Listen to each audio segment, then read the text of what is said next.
મિત્રો ફરી સ્વાગત છે આજના નવા વિડીયોમાં. તો મિત્રો આજના વિડીયોમાં આપણે કોઈ ભરતી વિશે વાત કરવાના નથી મિત્રો. આજના વિડીયોમાં આપણે વાત કરશું ધોરણ 12 પાસ વિદ્યાર્થીઓને જે 20,000 સુધીની એનએસપી નેશનલ સ્કોલરશિપ પોર્ટલમાં જે સ્કોલરશિપ મળે છે તેના વિશે. તો જે કોઈ પણ મિત્રના વિડીયો ઉપયોગી હોય અથવા તો જે કોલેજમાં પ્રવેશ કરી લીધો છે તેના સુધી આ વિડીયો જરૂર પહોંચાડો મિત્રો.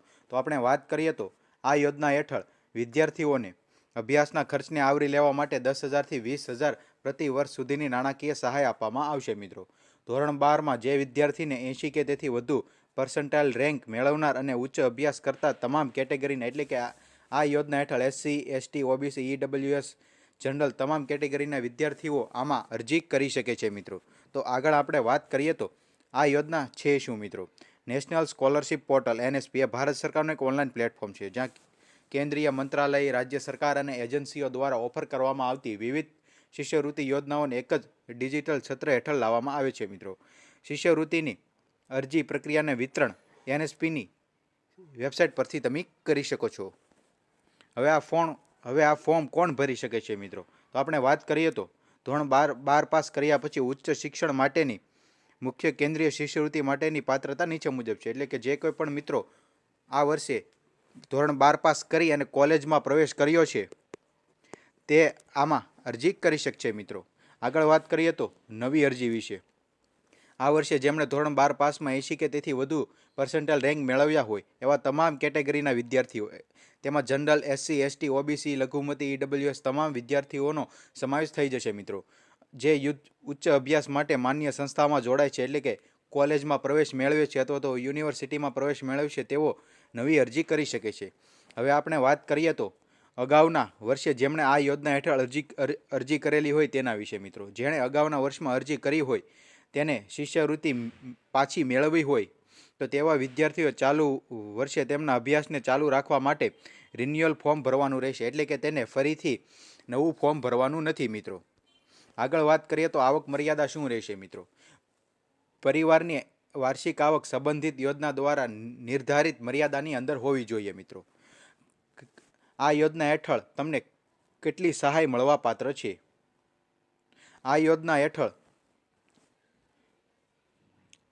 કેન્દ્રીય ક્ષેત્ર યોજના એટલે કે central sector scheme of scholarship post metric એટલે કે ઉચ્ચ શિક્ષણ ડિગ્રી કોર્સના પ્રથમ 3 વર્ષ માટે તમને 10,000 પ્રતિ વર્ષ અને પોસ્ટ ગ્રેજ્યુએશન એટલે કે જો તમે માસ્ટર ડિગ્રી કરી રહ્યા હોવ તો તમને 20,000 પ્રતિ વર્ષ સુધીની નાણાકીય સહાય મળી શકે છે મિત્રો. મેરિટ કમ મીન્સ શિષ્યવૃત્તિ પ્રોફેશનલ અને ટેકનિકલ કોર્સ એટલે કે ધોરણ 12 પછી તેમાં પણ તમને 20,000 પ્રતિ વર્ષ અને કોર્સ પ્લસ ટ્યુશન ફીની શિષ્યવૃત્તિ મળી શકે છે મિત્રો. હવે ફોર્મ કઈ રીતે ભરવાનું રહેશે તેની વિશે વાત કરીએ મિત્રો. એનએસપી શિષ્યવૃત્તિ માટે અરજી પ્રક્રિયા સંપૂર્ણપણે ઓનલાઈન હશે મિત્રો, જેમાં નીચે મુજબના પગલાં લેવામાં આવશે. સૌપ્રથમ તમારે સત્તાવાર વેબસાઇટ scholarship.gov.in પર જવાનું રહેશે, જેની લિંક આપણા ડિસ્ક્રિપ્શન બોક્સમાં આપેલી હશે મિત્રો. હવે જે કોઈ પણ વિદ્યાર્થીઓ પ્રથમવાર ફોર્મ ભરી રહ્યા છે એટલે કે નવી અરજી કરી રહ્યા છે તેના વિશે પ્રથમ વખત અરજી કરી રહ્યા હોય તેવા વિદ્યાર્થીઓ સૌપ્રથમ ન્યૂ રજિસ્ટ્રેશનનો વિકલ્પ પસંદ કરી અને જરૂરી વિગતો ભરવાની રહેશે મિત્રો. જે તમારી બેઝિક ડિટેલ હોઈ શકે છે, જેમ કે આધાર કાર્ડ છે, બેંક ડિટેલ છે, મોબાઈલ નંબર છે, તેવું બધું. તો આગળ વાત કરીએ તો જેણે અગાઉ શિષ્યવૃત્તિ મેળવેલી છે તેના માટે રિન્યુઅલ એટલે કે જે અગાઉ શિષ્યવૃત્તિ મેળવેલી હોય તો તેણે લોગિન પર જઈને રિન્યુઅલ માટે અરજી કરવાની રહેશે. તેને ફરીથી નવું ફોર્મ ભરવાનું નથી એટલે કે તેને ન્યૂ રજિસ્ટ્રેશન કરવાનું નથી મિત્રો. સફળ રજિસ્ટ્રેશન અને લોગિન પછી તમારો એપ્લિકેશન આઈડી એટલે કે રજિસ્ટ્રેશન બાદ તમારું જે આઈડી અને પાસવર્ડ બનશે તેનો ઉપયોગ કરીને તમારે પોર્ટલમાં લોગિન કરવાનું રહેશે. વ્યક્તિગત શૈક્ષણિક અને કોલેજની વિગતો સાથે અરજી ફોર્મ કાળજીપૂર્વક ભરવાનું રહેશે અને જરૂરી દસ્તાવેજો સ્કેન કરી તેની નકલો અપલોડ કરવાની રહેશે મિત્રો. દાખલ કરેલી તમામ માહિતીની ચકાસણી કર્યા પછી જ અરજી ફોર્મ સબમિટ કરજો મિત્રો. એનએસપીમાં ફોર્મ ભરતી વખતે અને ડોક્યુમેન્ટ ભરતી વખતે ખૂબ જ ધ્યાન રાખજો મિત્રો. કોઈ પણ એક અક્ષરની પણ ભૂલ હશે તો તમને આ શિષ્યવૃત્તિ મળશે નહીં. તેથી દરેક વિદ્યાર્થીઓએ તમામ પ્રૂફમાં વિગત એક સરખી હોવી જોઈએ તેનું ધ્યાન રાખવું પડશે. આગળ વાત કરીએ તો જરૂરી ડોક્યુમેન્ટ શું જોશે મિત્રો? ધોરણ 12 પાસ અને આઈઆઈટી ઉમેદવારોએ યુજીવીસીએલ દ્વારા એપ્રેન્ટિસ ભરતીમાં તો આધાર કાર્ડ અથવા તો માન્ય આઈડી પ્રૂફ. ધોરણ 12ની માર્કશીટ જોશે મિત્રો.